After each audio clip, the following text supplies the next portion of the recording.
Salah satu tempat wisata religi yang sangat menarik di Tulungagung, yaitu Makam Bedalem, yang konon di tempat inilah merupakan peristirahatan terakhir dari Pangeran Benowo. Lantas siapakah tokoh yang dikenal dengan Pangeran Benowo?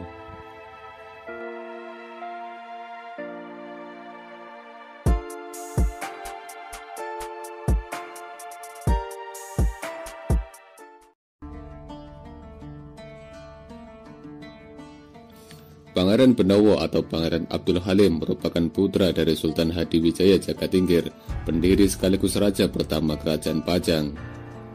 Setelah ayahnya wafat, Pangeran Benowo menjadi raja di Pajang dengan gelar Prabu Wijaya.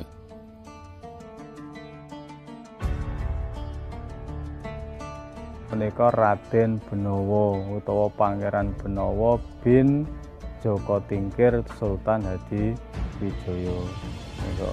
Niki kuwatah sing ngarani Mbah Turmudi, enten sing ngarani Mbah Raden Patah, enten sing ngarani niki Mbah Raden Benowo, enten sing ngarani Syekh Siti Jenar. Nah niki sumangga mawon. Nah menika ingkang gedhong pertama isine setunggal menika sejatosipun Raden Benowo utawa Pangeran Benowo bin Joko Tingkir. Nah terus ingkang dados Raden Benowo kok teko kene pripun? Rumiyin Raden Benowo punika dipun pasrahi utawa dipun titahaken dados raja wonten Pajang. Tapi kiyambake mboten remen, senengane dados mubalik utawa kiai berjuang ten masyarakat. Akhire Pajang dipun serahaken dhateng adikipun Panembahan Senopati ingkang nami Gagabani.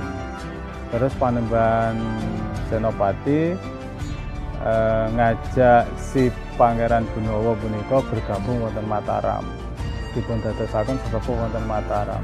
Ewa semanten, akhirnya Pangeran Benowo nggih tetep mboten kerasan manggon wonten keraton, dipun batasi kaliyan tembok-tembok keraton kiyambakipun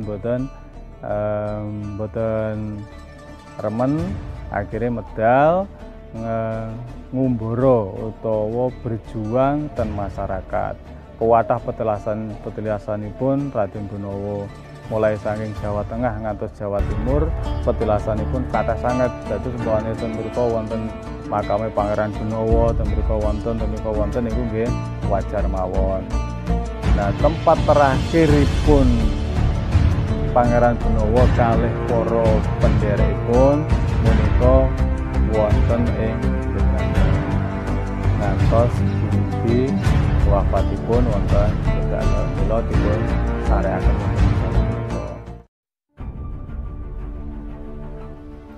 Setelah wafatnya Sultan Hadiwijaya Jagatingkir, terjadi perebutan tahta kekuasaan hingga akhirnya berkat bantuan dari Sutawijaya, Pangeran Benowo berhasil mendapatkan tahtanya kembali dan akhirnya beliau dinobatkan sebagai raja di Pajang dengan gelar Prabu Wijaya. Namun tak berselang lama, Pajang kembali mengalami kekacauan, yang mana hal ini tentu karena ingin menggulingkan pemerintahan Pangeran Benowo. Akhirnya Pangeran Benowo meninggalkan kerajaan dan memilih untuk berkelana sambil mensiarkan Islam. Namun tak sampai situ, Pangeran Benowo masih dikejar-kejar kaum pemberontak untuk dihabisi. Karena hal inilah membuat Pangeran Benowo terpaksa harus berpindah-pindah dari satu tempat ke tempat yang lain. Itulah mengapa makam Pangeran Benowo banyak kita temukan di beberapa daerah. Dan hingga akhirnya langkah perjalanan Pangeran Benowo sampailah di tempat ini. Bersama beberapa pengikutnya, Pangeran Benowo tinggal dan mensiarkan Islam di tempat ini. Wallahu a'lam.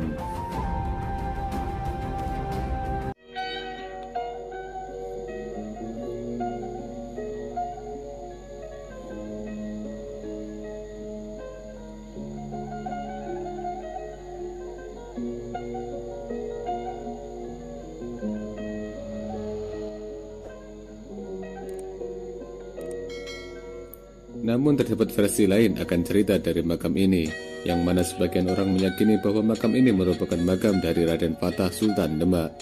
Itulah mengapa setiap setahun sekali haul dari Raden Fatah selalu diadakan di tempat ini. Awalnya makam ini ditemukan oleh Kiai Abdul Fatah, seorang ulama yang masyhur akan kewaliannya. Setelah melakukan perjalanan dan riyadhah, akhirnya beliau menemukan makam ini. dan hal ini dibenarkan oleh gurunya yaitu Kyai Zainuddin Mojosari, seorang ulama yang begitu masyhur akan kewaliannya, serta guru para ulama pendiri Nahdlatul Ulama.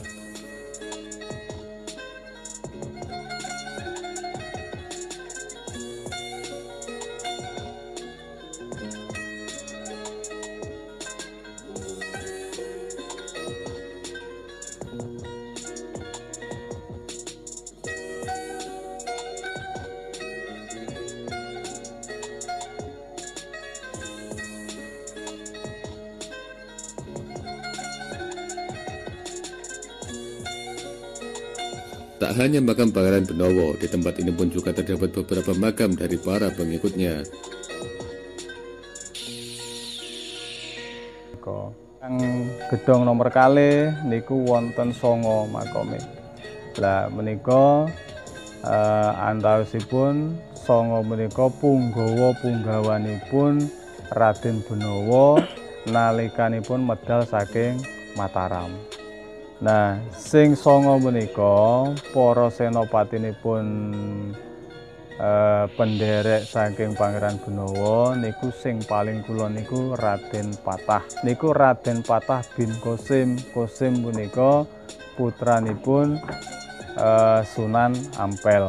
Sing nomor kalih punika tumenggung Tawing. Sing nomor 3 tumenggung Bayat. Terus tumenggung Buto Ijo. Wonten malih Pangeran Sedogagan, Pangeran Sosro Hadikusumo, Kiai Maksum, Kiai Krapyak, kalih Sayyid Abdul Karim. Dados wonten 9 menika. Sedaya punika penderek-penderekipun Pangeran Benowo saking Mataram.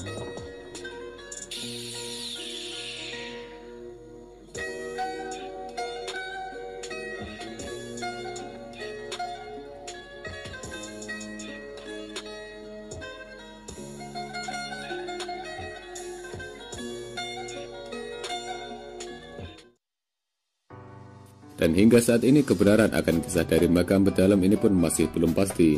Namun terlepas dari itu semua, warga meyakini bila makam ini merupakan makam Auliaillah yang mulia dan memiliki peran besar dalam syiar Islam di Nusantara. Sehingga tak heran makam ini pun selalu ramai dikunjungi para peziarah dari berbagai penjuru daerah di Nusantara. Zaman semanten Mbah Fatrah Mangonsari, pendiri Pondok Menara, niki pengen panggih makame Mbah Patah Demak. Ini kan Mbah Patah Mangonsari kan wis kondang wali niki jelas, wis waliullah. Mergo apa wis jelas apal Quran, yo ngalim alamah ahli tirakat, kewaliane wis diakoni kabeh umat sekitare. Iku tangkret dateng gurune Yai Mojosari. Namine Yai Zainuddin Pondok Nganjuk.